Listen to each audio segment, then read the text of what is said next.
Hi, hello everyone. My name is Ravi Teja and this is my YouTube channel. இன்னைக்கு நம்ம பார்க்க போறது என்னன்னா ஒரு ஆட்டத்தோட சைஸ் என்ன அப்படிங்கறத நம்ம பார்க்க போறோம். எதை வச்சு பார்க்க போறோம் அப்படின்னா நம்ம எல்லாருக்குமே தெரிஞ்ச ஒரு விஷயம் என்னன்னா பிளட், நம்ம ரத்தம் எல்லாருக்கும் தெரியும் இல்லையா? ஸோ அதை வச்சு ஆட்டத்தோட சைஸை நான் சொல்ல போறேன். எக்ஸாக்டான சைஸ் இல்லை, ஸோ நான் கம்பேர் பண்ணி சொல்ல போகிறேன். பிளட் அப்படிங்கிற விஷயம் எல்லாருக்குமே தெரியும். ஸோ அது உடம்புல இருக்கிறது. ஸோ அந்த பிளட்ல 3 விஷயங்கள் இருக்கும்.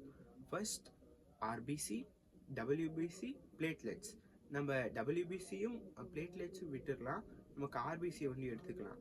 ஒரு ட்ராப் ஆஃப் பிளட்ல 5 மில்லியன் ஆர்பிசி செல்ஸ் இருக்கும். ஒரு ஆர்பிசி செல்ல 270 மில்லியன் ஹீமோகுளோபின் இருக்கும்.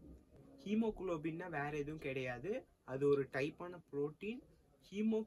ஹீமோகுளோபின்னால தான் ஆர்பிசியே ஆயிருக்கு. So RBC is made up of haemoglobin.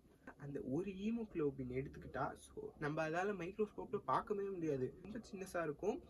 So அந்த ஹீமோகுளோபின்குள்ள 4 ஐரன் ஆட்டம் இருக்கும்.